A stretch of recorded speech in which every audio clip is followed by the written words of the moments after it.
مخاطب سمجھتا ہے کہ راضی ہیں. مثلا ایک حاکم کے پاس گئے, آپ کا جائز کام نہیں ہو رہا ہے, آپ نے کہا رشوت دے دو کام ہو جائے گا, انہیں اپنا حق نہیں ملے گا. بظاہر آپ راضی ہو کر اپنے کام کی خاطر دیتے ہیں, مگر آپ کا یہ دینا مجبور اضطراری کیفیت میں ہے, آپ ہرگز خوش نہیں ہیں اندر سے. یہ مال حلال نہیں ہو سکتا, ان کا لینا اور آپ کا دینا دونوں درست نہیں ہو سکتا. تو ترازی کا مطلب یہ نہیں ہے کہ باہر سے دکھائی دے, ترازی کے معنی قلب کی رضامندی شامل ہو اس کے اندر. یہاں تک کہ لکھا ہے شارحین نے, اگر دو بااثر آدمی چندہ دینے پہنچ گئے, چندہ دینے کا ارادہ نہیں تھا مگر بولا فلاں صاحب آئے ہیں, ان کی بات کیسے کاٹوں, ان کے ساتھ بھنوئی صاحب بھی آئے ہیں, اور ان کے ساتھ میرے استاد صاحب بھی آئے ہیں, اور ان کے ساتھ فلاں صاحب بھی آئے ہیں, چلو ان کی شکل آ گئی سامنے, ان کی خاطر دے دو, ان کی خاطر دے دو تو اللہ کی خاطر نہیں ہوتا, اور ان کی خاطر ہوا اللہ کی خاطر نہیں ہوا, اور بعد میں ناخواستہ ہوا, یہ رضامندی نہیں ہے, یہ مال حلال نہیں ہے. تو رضامندی کا مطلب اوپر کی رضامندی نہیں, قلبی رضامندی سے بولتے ہیں آپ, طیب خاطر, خوش دلی, بشاشت قلبی کے ساتھ. یہ تمام شرائط رکھیں. یا ایھا الذین آمنوا, اے وہ لوگ جو ایمان لائے ہو, لا تاکلوا, مت کھاؤ, اموالکم, تمہارے مال, بینکم, باہم, بالباطل, ناحق طریقے سے, الا ان تکون تجارۃ, مگر یہ کہ ہوئے وہ تجارت رضامندی کے ساتھ, منکم, تمہیں میں سے. تو کوئی مذائقہ نہیں, رضامندی کے ساتھ کاروبار یہ جائز ہے. تجارت میں نفع ہونے کے ساتھ سخاوت کا جذبہ پیدا ہوتا ہے. آپ محسوس کریں گے ملازم سخی نہیں ہوگا, تاجر سخی ہوگا.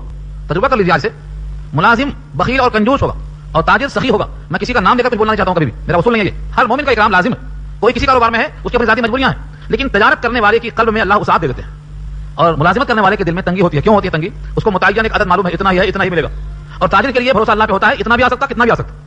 چنانچہ جتنی تاریخ بتاتی ہے سخاوت کے میدان میں سب کے سب تاجر ہیں, ملازم نہیں. ملازمت کا بیان کتابوں میں ملتا ہی نہیں ہے. ہاں تجارت کی اقسام ملتی ہیں, یہ بے تعاتی ہے, یہ بے مضاربہ ہے, یہ بے مرابحہ ہے, یہ بے سلم ہے, 72 قسمیں ملتی ہیں بے کی, کاروبار کی. لیکن ملازمت کے لیے کتابوں میں چاپٹر نہیں ملتا ہے, یہ نہیں. ملازمت پسند نہیں کی گئی. ہاں صنعت پسند کی گئی, صنعت, حرفت, اپنے ہاتھوں سے کام کرنا, چھوٹا کام ہو یا بڑا کام ہو. ہمارے زمانے میں عام لوگوں کا حساب یہ ہے, چاہتے ہیں کہ راتوں رات دنیا پہ چھا جائیں, راتوں رات بڑے بڑے کمپنیوں کا خواب دیکھتے ہیں, اس کی بنا پر چھاتے نہیں بلکہ ایسا پست ہو جاتے ہیں کہ بجھ جاتے ہیں. کاروبار کے لیے صبر چاہیے, ضبط چاہیے, ترتیب چاہیے, بے پناہ محبت چاہیے, زبان میں شیرینی چاہیے. عبد الرحمن ابن عوف سے زیادہ بہتر نمونہ آپ کو نہیں ملے گا. ان سے پوچھا گیا کہ آپ کی مالداری کا راز کیا ہے, تجارت کے اصول کیا ہیں. تجارت کے اصول ایک پتلی سی کتاب آئی ہے. ان سے پوچھا گیا جب, تو فرمایا عبد الرحمن ابن عوف رضی اللہ تعالیٰ عنہ نے کہ میں ادھار نہیں جانتا ہوں, بس نقد. ادھار نہیں جانتا ہوں, نقد دینا لینا سب نقد, ادھار نہیں. پہلا اصول. دوسرا اصول لکھا انہوں نے کہ میں گراہک چھوڑتا نہیں ہوں, چاہے نفع کتنا ہی کمائے, کتنا ہی کمائے, یعنی اتنا کمائے کہ لوگوں کو ترس آ جائے, مگر میں چھوڑتا نہیں. یہاں تک کہ ایک مرتبہ 1000 اونٹ لیا تھا انہوں نے 1000 روپے میں, اور 1000 روپے میں وہ پورے اونٹ پہ دے دیا. ایک مثال دیا, مجھے فگر یاد نہیں ہے صحیح, اس کے الفاظ مجھے یاد نہیں ہے کہ وہ 1 لاکھ تھے کہ 2 لاکھ تھے, جتنے میں خریدا اتنے ہی میں بیچ دیا. جو صاحب ساتھ انہوں نے کہا یہ کیا تجارت ہے آپ کی, ابھی تو خریدا اتنے میں اور ابھی بیچ دیا اتنے میں, تو نفع کیا؟ کہا جناب یاری ان کی رسیاں نکال لیا میں نے, اور ایک ایک رسی 1 درہم کی ہے, تو 1000 درہم وہی مل گئے. اونٹ جتنے کا تھا اتنے بیچا, مگر درہم والی رسی اس نے نکال دی. تو اس طریقے سے نفع کتنا ہی کری ہو میں دے دیتا ہوں, اور بیچنے میں کبھی تاخیر نہیں کرتا ہوں, آج نہیں, کل نہیں, پرسوں نہیں, جیسے ہی موقع آیا فوراً. یہ 3 اصول کی وجہ سے وہ عبد الرحمن ابن عوف رضی اللہ تعالیٰ عنہ جب مدینے میں گئے ہیں پہلے تو ان کے پاس کچھ نہیں تھا. لوگوں نے کہا کہ یہ لے لو, میرا گھر لے لو, کاروبار. انہوں نے کہا مجھے کچھ نہیں چاہیے آپ سے, یہ بتا دو بازار کدھر ہے, بس بتا دیا لوگوں نے. یہ اوقات ہے, لجنا ہے, جو مجاز ہے, تمام بازاروں کا نام بتا دیا. پہنچ گیا وہاں, تھوڑا بہت جو جیب میں سرمایہ تھا, پنیر لیا, پنیر, اور اس کو بیچا, اور کچھ دنوں کے اندر, غالباً 1 ہفتے کے اندر, جسم پہ زعفران کپڑا لگا ہوا پہن کے آ گئے. آقا نے کہا یہ کیا ہے عبد الرحمن؟ کہا میں نے شادی کر لی ہے. گنا مار دیا, کہا 1 گٹھلی سونے کے بقدر میں نے مار دیا. یہ ہے پنیر کی برکت. ہمارے پاس لوگ مفت نہیں بیچیں گے, شرماتے بیچتے ہیں, نہیں, ایک دم کاروبار سود سے لے کے جمع کر لیں گے, بڑے تاجر بن کے بیٹھیں گے. ایسا نہیں کہ عبد الرحمن ابن عوف نے پنیر بیچا ہے, پھر سونا دیا ہے, کب؟ مہر کے اندر. ہمارے پاس لوگ لاکھوں جمع کریں گے, مہر ادھاری رہے گا زندگی بھر. تو الٹی ہے چال ہماری. عبد الرحمن ابن عوف کی مثال لو. تجارت میں پہلی چیز یہ ہے کہ جتنا سرمایہ اتنا ہی لگاؤ, حرص مت کرو. ان سے لیا, ان سے لیا, حرص نہیں ہونا چاہیے. تو یہ تمام اصول بتائے گئے ہیں کاروبار کے لیے. بہت زیادہ ہوگا تو بیچیں گے, نہیں بیچیں گے. آپ 10 روپے کی مفت لے لو, شام تک 12 روپے ہوتی ہو. کوشش کرنا کام ہے, محنت, مجاہدہ, مشقت, یہ صحابہ کرام کا معمول تھا. فرمایا کاروبار کے طریقے پر جائز ہے. ولا تقتلوا انفسکم, اور اپنے آپ کو قتل مت کرو. تم ایک دوسرے کو قتل بھی مت کرو, اور خود کو قتل مت کرو. کیا شکل ہے اس کی؟ لکھا ہے شارحین نے, اس سے مراد یہ ہے کہ آدمی خودکشی کرے, جائز نہیں ہے, خود کو مار لے. اور یہ شکل یہ ہے کہ جب کسی کو یہ مارے گا تو اس کے ورثہ اس کو ماریں گے. اس طرح سے دونوں میں تسلسل جاری ہو جائے گا. لا تقتلوا انفسکم, آپس میں ایک دوسرے کو مارو مت. رقاب بعضکم بعضا, آقا نے فرمایا تھا سن 10 ہجری میں, مجھے خطرہ ہے تم پر, فاقے کا خطرہ نہیں کہ تم فاقے میں جو بھوک سے موت آ جائے گی, مجھے خطرہ اس کا نہیں ہے. ہاں مجھے خطرہ یہ ہے کہ مال کی فتوحات اتنا ہو جائے کہ تم حرص میں دوسرے سے آگے بڑھنا شروع ہو جاؤ, اور اس کے بعد گردنیں مارنا شروع کرو دوسرے کے آپس میں. تمہاری وہ مارتا تم اس کی مارتے چلتی رہتی. لا تقتلوا انفسکم, مومن کی جان حرام ہے, اور جو شخص کسی کو جان بوجھ کر مارے گا قیامت میں سزا کیا رکھی ہے اللہ نے, یہی پارہ, یہی سورہ ہے. 2 رکوع کے بعد انشاءاللہ آرام مضمون. ومن قتل مؤمنا متعمدا فجزاؤه جهنم خالدا فيها وغضب الله عليه ولعنه واعد له عذابا عظيما. فرمایا کہ جس نے کسی کو جان بوجھ کے قتل کر دیا تو ہمیشہ جہنم میں رہے گا. اور کیا ہوگا؟ اور کیا فرمایا؟ غضب اللہ, اس پر اللہ کا غضب ہوگا, ولعنہ, اللہ کی لعنت ہوگی, اور بڑا عذاب ہوگا اس کے واسطے. کب تک رہے گا؟ ہمیشہ جہنم ہی میں رہے گا, جہنم میں رہے گا. اس لیے مومن کو قتل کر کے نہ اس کو جہنم بھیجنے کی فکر کرنا, نہ خود کو. بس اوقات ایسا ہوتا ہے قاتل اور مقتول دونوں جہنم میں جاتے ہیں, قاتل اور مقتول دونوں, مارنے والا بھی اور مر جانے والا دونوں. صحابہ نے پوچھا یہ کیوں؟ قاتل تو جہنم میں جائے گا، اس نے قتل کیا، لیکن مقتول کیوں جائے گا؟ آقا نے فرمایا یہ بھی تو ارادہ قتل سے نکلا تھا، یہ اور بات ہے کہ اس کی فتح ہو گئی، یہ مقتول ہو گیا۔ دونوں ارادہ قتل سے باہر آئے تھے، اسی عزم کی بنیاد پر دونوں جہنم میں جائیں گے، القاتل والمقتول کلاہما فی النار، دونوں جہنم میں۔ تو اپنے آپ کو قتل کرنا درست نہیں ہے۔ اتنا صبر کرو، اتنا صبر کرو، کیونکہ اللہ صابرین کے ساتھ ہیں۔ ان اللہ مع الصابرین، یہ ہمارے لیے ہے۔ کس کے لیے ہے یہ؟ صابر کے ساتھ اللہ ہے، ظالم کے ساتھ اللہ نہیں ہے۔ اگر آپ طاقتور ہیں پھر بھی معاف کرتے ہیں تو عفو و درگزر کا ثواب ملے گا، اور آپ اگر مظلوم ہیں لیکن طاقتور نہیں ہیں تو آپ بے بسی، مجبوری، لاچاری، محتاجی کا ثواب ملے گا، لیکن ظالم ہو کر کے آپ فتح نہیں ہو سکتے۔ ان اللہ کان بکم رحیما، بے شک اللہ تم پر مہربان ہیں۔ اسی مہربانی کا تقاضا یہ ہے کہ پہلے بتا دیا کہ حرام مال مت کھاؤ، کیونکہ حرام مال کا انجام جہنم ہے۔ آقا نے فرمایا من نبت بالحرام، جسم کا جو حصہ بڑھے گا حرام غذاؤں سے، جہنم زیادہ حقدار ہے اس کے لیے، وہ جہنم میں جائے گا۔ پھر تشریح لکھا ہے شارحین نے، کیسے وہی گوشت کا ٹکڑا جہنم میں جائے گا؟ آپ پورا جنت میں جائیں اور وہ ایک ٹکڑا جہنم میں جائے، وہ کیسے ہو سکتا ہے؟ اس ٹکڑے کے ساتھ سب جہنم میں جائے گا، یہ مطلب ہے اس کا۔ اسی لیے جہنم میں جانے سے بچنا ہے تو ایک ایک قطرے کا خیال کیا جائے، اور اطلاع دینا وقت سے پہلے یہ شفقت کی خاطر ہے تاکہ بندہ بھٹک نہ جائے۔ ان اللہ کان بکم رحیما ومن يفعل ذلك عدوانا وظلما فسوف نصليه نارا، اور جو کرے گا یہ عدوان، سرکشی کرتے ہوئے، ظلم کرتے ہوئے، اوپر کے کام یعنی قتل کرنا، رضامندی کے بغیر مال کھا جانا، باطل طریقے سے مال کو سمیٹ لینا، ان تمام شکلوں میں انجام فسوف نصليه نارا، ہم عنقریب کو داخل کریں گے نار میں، یعنی آگ میں۔ اللہ جس کو آگ میں داخل فرما دیں اس آگ کا تصور بھی نہیں کر سکتے۔ دنیا کی آگ جسم جلاتی ہے اور 70% نہیں اور کم ہی جلتا ہے، مر جاتا ہے، موت آ کے یہاں سے منتقل کر دیتی ہے، لیکن جو اللہ کی آگ ہے نار اللہ، کہاں پڑھا آپ نے؟ سورہ حمزہ میں، نار اللہ الموقدہ التي تطلع على الافئدہ، وہ اللہ کی آگ ہے دلوں میں جھانکتی ہے، جسم جل گیا، چمڑا جل گیا، ہڈی جل گئی، گھستے گھستے قلب کے اندر پہنچ جاتی ہے، تب تک بھی موت نہیں آئے گی، قلب جلے گا لیکن موت نہیں آئے گی۔ تو یہ اللہ کی آگ ہے، فسوف نصلیہ نارا وکان ذلک علی اللہ یسیرا، اور یہ اللہ پر بہت آسان ہے۔ لوگ سمجھتے ہیں اتنے لوگوں کو جو ظلمن اور سرکشی کرتے ہوئے حدوں سے آگے بڑھ جاتے ہیں، ان سب کو جہنم میں ڈالنا کیا آسان ہے؟ ان کو پکڑنا، فرد جرم عائد کرنا، سزا کا مستحق قرار دینا، جہنم میں ڈال دینا آسان ہے؟ فرمایا اللہ پر بہت آسان ہے۔ وکان ذلک علی اللہ یسیرا، یسیر آسان ہے، یسر سے۔ دنیا میں لگتا ہے اتنے لوگ ہیں، ان کا حساب کیسے ہوگا؟ آدم سے لے کر اب تک کتنے پیدا ہوئے؟ حدیث میں آتا ہے ظہر اور اصل کے درمیان جو وقت ہے، اتنے وقت میں سب کا حساب ہو جائے گا، سب کا حساب ہو جائے گا، اور یہ اللہ پر بہت آسان ہے۔ اللہ کیا ہے؟ سریع الحساب ہے۔ سورہ حامیم کی آیت موجود ہے، اللہ کیا ہے؟ سریع الحساب ہے، جلدی سے حساب لے لیتے، اتنے کم وقت میں سب کا حساب لے لیں گے۔ اب اللہ فرماتے ہیں اگر تم کبائر سے بچ جاؤ تو صغائر کو ہم خود معاف کریں گے، اب تو توبہ کر لو۔ ان تجتنبوا کبائر ما تنهون عنه نكفر عنكم سيئاتكم وندخلكم مدخلا کریما، یہ آیت نمبر 31 ہے۔ اس آیت میں یہ بتایا گیا ایک ضابطہ ہے، ایک اصول۔ گناہوں کی دو قسمیں ہوتی ہیں، ایک کبیرہ جمع کبائر، ایک صغیرہ جمع اس کی صغائر۔ صغیرہ اور کبیرہ یہ بندوں کی اصطلاح ہے، بندوں کی۔ چھوٹا گناہ بڑا گناہ، اصطلاح میں لکھا ہے کہ اگر مرض کو کوئی آدمی چھوٹا مرض سمجھا تو وہی مرض بڑا ہو جاتا۔ سنا کبھی آپ نے؟ چھوٹا مرض کو چھوٹا مرض مت سمجھو، چھوٹا مرض آہستہ آہستہ بڑا مرض بن جاتا۔ کتابوں میں یہ لکھا ہے چھوٹا مرض کو چھوٹا مت سمجھو، علاج فوری کرو۔ فقہا لکھتے ہیں کہ گناہ صغیرہ کو صغیرہ مت سمجھو، اس پر اصرار کرنے سے وہ کبیرہ بن جاتا ہے، کبیرہ گناہ بن جاتا ہے۔ صغیرہ اور کبیرہ کی اصطلاح ہیں، چھوٹا گناہ بھی ہے، ایک بار کریں گے تو صغیرہ ہے، لیکن اس کو بار بار بار بار کرتے رہیں گے، اصرار کرتے رہیں گے تو وہ گناہ کبیرہ بن جاتا ہے۔ ایک تعریف تو یہ ہے۔ ایک تعریف ابن عباس رضی اللہ عنہ کے سامنے کی گئی کہ گناہ کبیرہ وہ ہے جس پر وعید نازل ہو، مثلا چوری کرنا، چوری کرے گا تو ہاتھ کاٹا جائے گا، زنا کرے گا تو سنگسار کیا جائے گا، شادی شدہ ہے تو سنگسار، اور اگر شادی شدہ نہیں ہے تو 100 کوڑے مارے جائیں گے۔ یہ سب کیا ہے؟ وعیدیں ہیں۔ شراب پیے گا تو 80 کوڑے مار کھائے گا یا 100 کوڑے مار کھائے گا، یہ سب کیا ہیں؟ جن پر وعید ہیں، سزائیں ہیں، یہ سب کے سب کیا ہیں؟ گناہ کبیرہ۔ اور سنو، 7 ہیں ایسے 7 السبع الموبقات، 7 وہ چیزیں جو ہلاکت میں ڈالنے والی ہیں۔ شرک اللہ کے ساتھ کرنا، ماں باپ کی نافرمانی کرنا، شراب کا عادی بن جانا، جھوٹ غیبت تہمت میں لگے رہنا، جس کو ہم کہتے ہیں مسلمان کی آبرو ریزی کرنا، ٹخنوں سے نیچا پائجامہ پہننا، جس کا نام تکبر رکھا ہے شریعت نے، کبر کی وجہ سے ہوتا ہے یہ۔ اگر کبر نہیں ہے تو نبی کے طریقے سے گریز کیوں ہے؟ کیا وجہ ہے کہ نبی کا طریقہ چھوڑ کے غیروں کو اختیار کیا گیا؟ یہ کبر ہی کی وجہ سے ہوتا ہے۔ یہ سب گناہ کبیرہ کی فہرست ہے۔ یہ سن کر کے ابن عباس نے کہا 7 نہیں، اگر 7 100 کہا جائے تو بھی کم ہے۔ کیوں؟ ہر گناہ اصرار کرنے سے کبیرہ بن جاتا ہے، اس لیے گناہ صغیرہ کو صغیرہ مت سمجھو، ہر گناہ کو بڑا سمجھو۔ بلکہ ایک ولی کا قول ہے، وہ ولی کون ہے؟ شاہ ولی اللہ دہلوی، جن کی کتابیں علماء بھی سمجھ نہیں پاتے ہیں، علماء بھی سمجھ نہیں پاتے ہیں۔ حجت اللہ البالغہ ان کی کتاب ہے، حجت اللہ البالغہ، اس کے شرح 4 جلد میں آئی، رحمۃ اللہ الواسعہ زخیم، کیا لکھا ہوا ہے انہوں نے؟ شریعت کے راز، شریعت کے رموز، کس حکم میں کیا علت ہے۔ وہ فرماتے ہیں حقیقت یہ ہے کہ ہر گناہ کبیرہ نہیں، ہر گناہ شرک ہے۔ کہا کیسے؟